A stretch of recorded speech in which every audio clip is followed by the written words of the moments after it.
Hello students, welcome to my YouTube channel.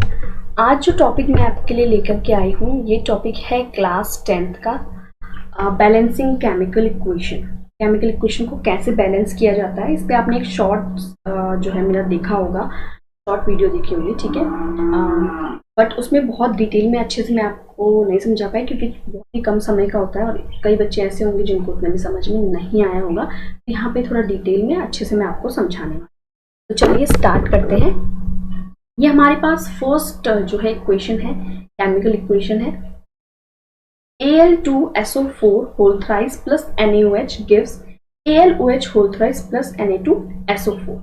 अब हमें इसे बैलेंस करना है, तो हम किस तरीके से इसको बैलेंस करेंगे ये मैं आपको यहाँ, तो फर्स्ट ऑफ ऑल आपको यहाँ पे कुछ अल्फाबेट्स लेके चलने हैं। तो अल्फाबेट मान लीजिए आप यहाँ पे A, B, C and D, इस तरह से हमने क्या लिए यहाँ पे अल्फाबेट्स लिए, ठीक है।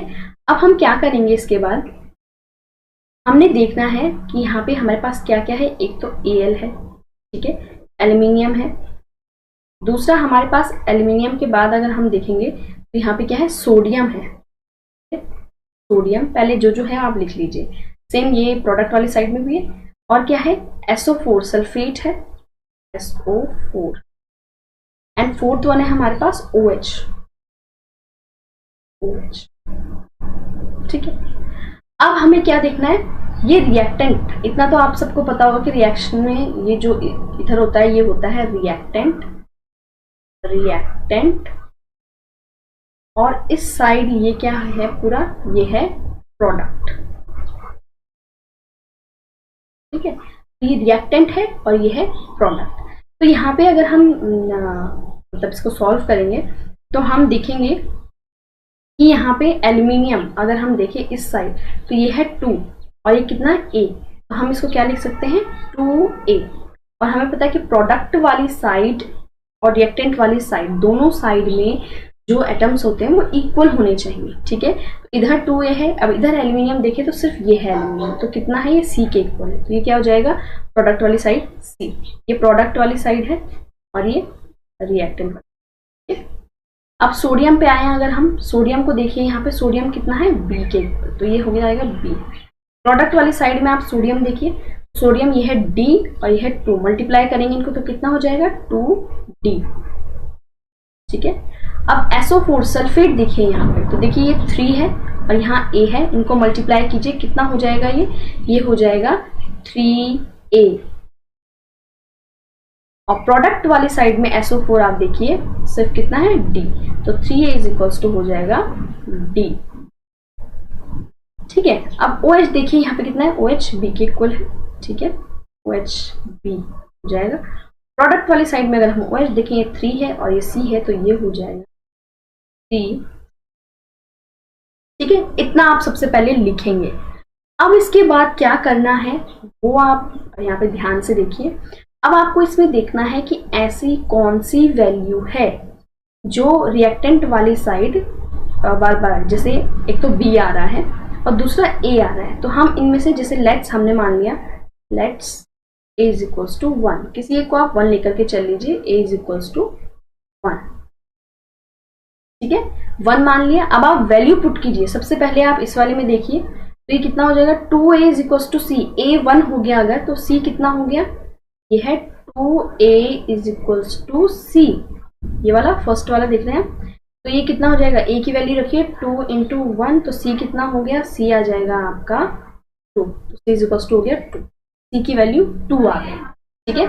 अब C की वैल्यू यहाँ पे, यहाँ भी आप A की वैल्यू रख सकते हैं और D निकाल सकते हैं, तो यहाँ पे भी D की वैल्यू क्या आ जाएगी, इस वाले में अगर हम देखें, इस वाले में अगर हम देखें तो ये है 3A is equal to D, A की वैल्यू 1 है तो ये हो जाएगा 3 इंटू 1 यानी कि 3, तो D की वैल्यू कितनी आ गई, D की वैल्यू आ गई 3, ठीक। अब यहाँ भी D की वैल्यू रख दो तो B की वैल्यू आ जाएगी, तो B is equals to 2D, तो ये क्या हो जाएगा बताइए, ये हो जाएगा B is equals to 2 into 3, D की वैल्यू 3 है ना, कितना हो जाएगा 6, B आ गया 6। अब देखिए हमने क्या क्या निकाल लिया है, A को हम 1 मान के चले थे, C हमने निकाल लिया 2, D हमने निकाल लिया 3 और B हमने निकाल लिया 6। ये सारी वैल्यूज हमने निकाल ली हैं। अब आप इसको पुट कर लीजिए ABCD की जगह पे।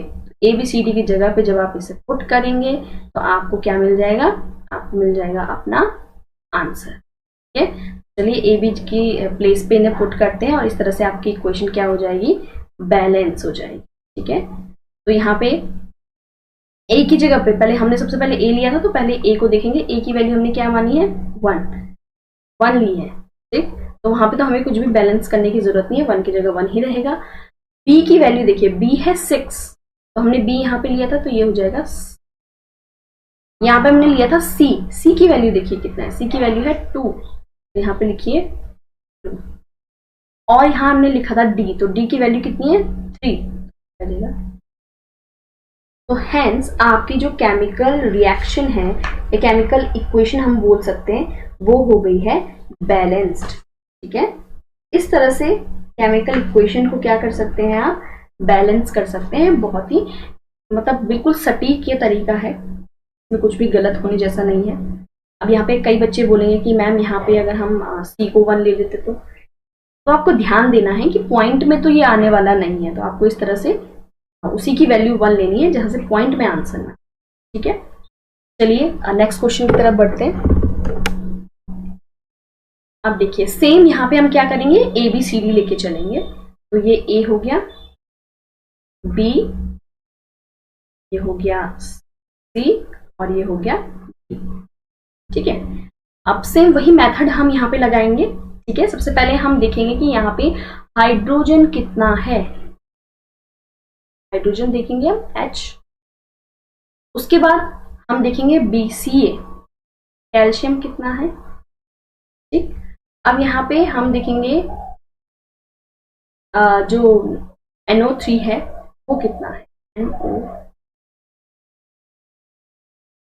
ठीक, ऐसे ही इधर भी NO3 हो गया।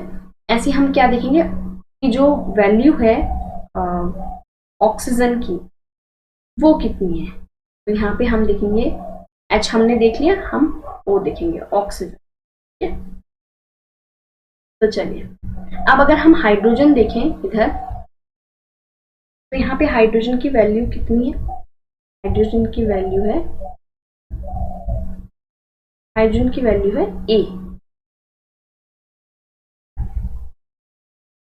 प्लस, यहाँ पे अगर आप देखो ये भी OH है, यहाँ पे हाइड्रोजन है OH है, हाइड्रोक्साइड है, दोनों है बट हाइड्रोजन है। ठीक है, तो ये क्या हो जाएगा 2B,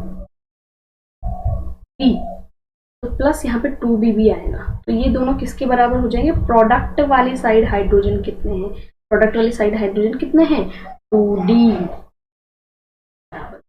ठीक है, अब आते हैं NO3। NO3 यहाँ पे कितना है, A। NO3 कितना है, A। और प्रोडक्ट वाली साइड में NO3 कितना है, NO3 ये 2 है, C यानी कि 2C। कैल्शियम, कैल्शियम यहाँ पे देखो तो ये है कैल्शियम B। और प्रोडक्ट वाली साइड में कैल्शियम देखो तो कैल्शियम किसके बराबर है, C के बराबर। अब ऑक्सीजन पे आ जाते हैं। ऑक्सीजन अगर हम इधर देखेंगे, ये वाला ऑक्सीजन हम ले लेंगे क्योंकि हम ये NO3 में ले चुके हैं, तो हम इस ऑक्सीजन को देखेंगे 2B। ऑक्सीजन कितना है, 2B। और प्रोडक्ट वाली साइड ऑक्सीजन अगर हम देखेंगे तो कितना है, D। ठीक है, क्लियर, बहुत ही आसान था इतना। अब यहाँ पे हम लेट्स इसमें से किसी एक को, जैसे कि हम C को लेकर के चलिए, हमारे लिए ज्यादा इजी होगा। तो let C is equals to 1। तो C की वैल्यू हमने जैसे ही 1 ली, अब हम इसको पुट करेंगे, यहाँ पुट कर सकते हैं। B is equals to C है, तो यानी कि B इज इक्वल्स टू कितना हो जाएगा, 1 हो जाएगा। ठीक है, और ऐसे ही हम इसमें पुट करेंगे तो A इज इक्वल्स टू है 2C, यानी कि A is equals to 2C यानी 2 इंटू 1। A की वैल्यू कितनी हो गई, 2। ठीक है, A की वैल्यू निकल गई, B की वैल्यू निकल गई, D की वैल्यू निकालना बहुत ही आसान है क्योंकि 2B इज इक्वल्स टू है D।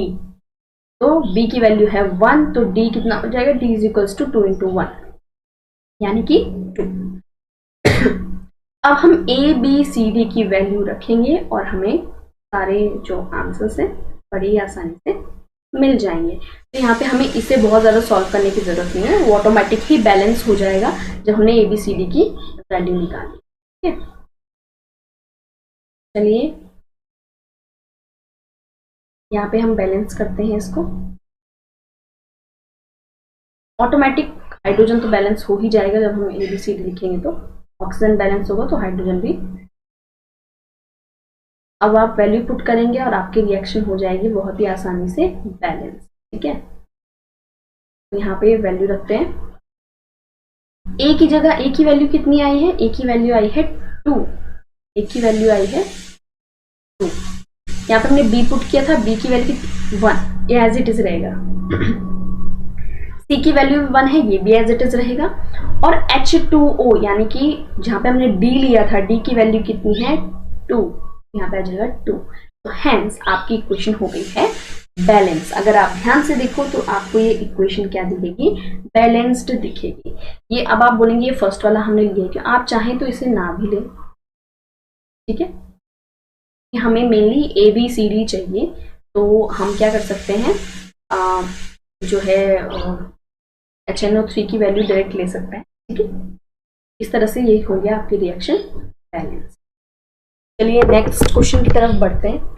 FeSO4 plus NaOH gives FeOH whole twice plus Na2SO4।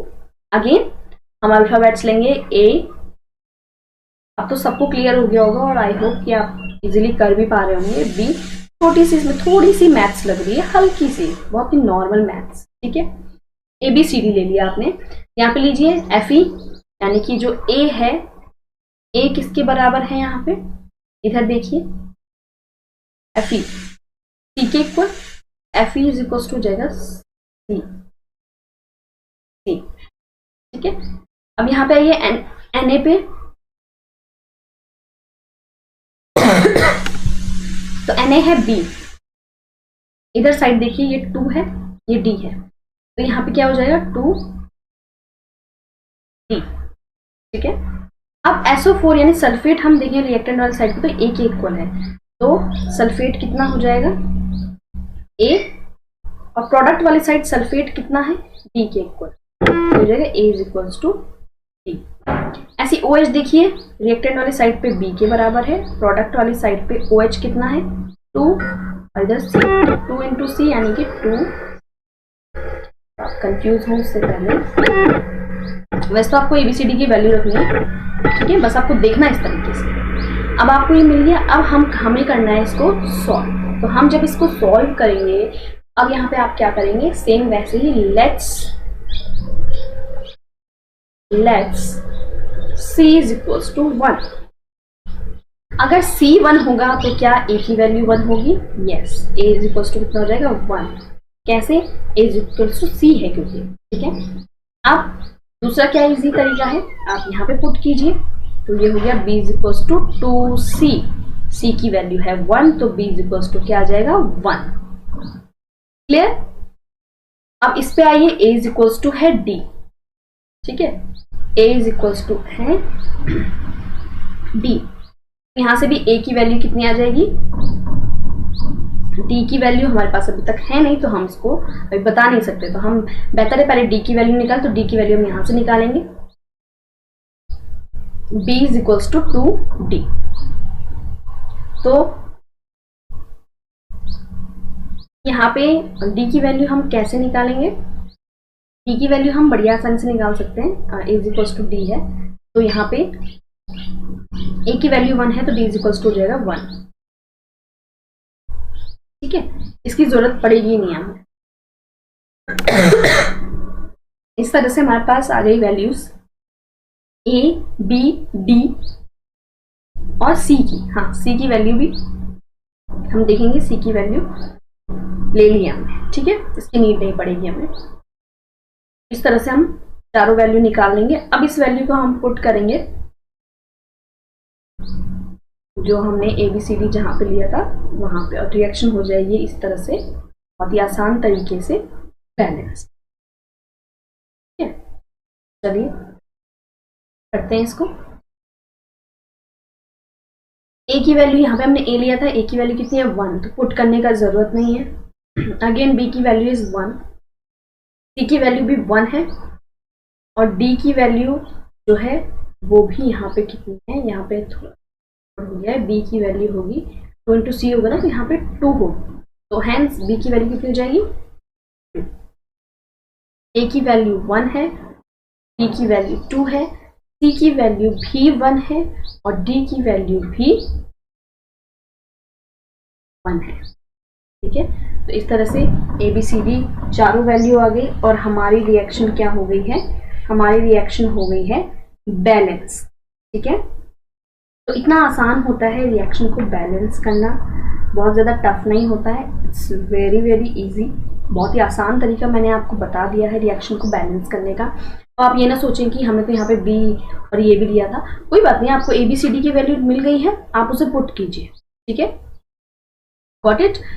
अब यहाँ पे कुछ मैंने प्रैक्टिस क्वेश्चंस दिए हैं, 3 मैंने आपको यहाँ पे आज करवाए हैं, और ये बाकी के प्रैक्टिस क्वेश्चन मैंने आपको होमवर्क के लिए दिए। इन क्वेश्चंस को आप प्रैक्टिस कीजिए इसी मेथड से, बहुत इजी है, आसानी से हो जाएगा। ठीक है, प्रैक्टिस के लिए इसलिए दे रही हूँ कि अभी आपने देखा आपको लगा को बहुत आसान, लेकिन प्रैक्टिस करना ज़रूरी है। अगर आप प्रैक्टिस नहीं करेंगे तो आप जो है अच्छे से समझ नहीं पाएंगे, गड़बड़ कर देंगे। Practice is very very important. ठीक है, वीडियो को जो है आप इसे देखिए, लाइक कीजिए, शेयर कीजिए वीडियो को, और चैनल को सब्सक्राइब ज़रूर कीजिए। कई बच्चे ऐसे हैं जो लेक्चर पढ़ते हैं बट ना ही वीडियो को लाइक करते हैं, ना ही चैनल को सब्सक्राइब करते हैं। तो देखिए, आप अगर हमें सपोर्ट करेंगे तो ही हम और बेहतर आपके लिए लेके आ पाएंगे। और मैं यहाँ पे इसी चैप्टर से रिलेटेड और भी टॉपिक्स लेके आने वाली हूँ। This is the first part, ये पहला पार्ट है, तो यहाँ पे फर्स्ट पार्ट है, फर्दर पार्ट्स आएंगे। तो प्लेलिस्ट आप चेक करें, प्लेलिस्ट में आपको जो है वहाँ पे चैप्टर वाइज यहाँ पे सारा कुछ मिल जाएगा। और नोटिफिकेशन को आप ऑन रखिए, बेल आइकन को प्रेस करके रखिए। ठीक है, नोटिफिकेशन ऑन रखिए, जब भी मैं वीडियो डालूँ तो आपके पास नोटिफिकेशन आ जाए और आप आसानी से और अच्छे तरीके से पढ़ सके। तो thank you so much video के एंड तक बने रहने के लिए और पढ़ने के लिए। और आपको कोई भी क्वेश्चन, कोई भी क्वेरी हो तो आप मुझसे पूछ सकते हैं, आप कमेंट सेक्शन में कमेंट कर सकते हैं। I am there to help you. Bye bye and take care.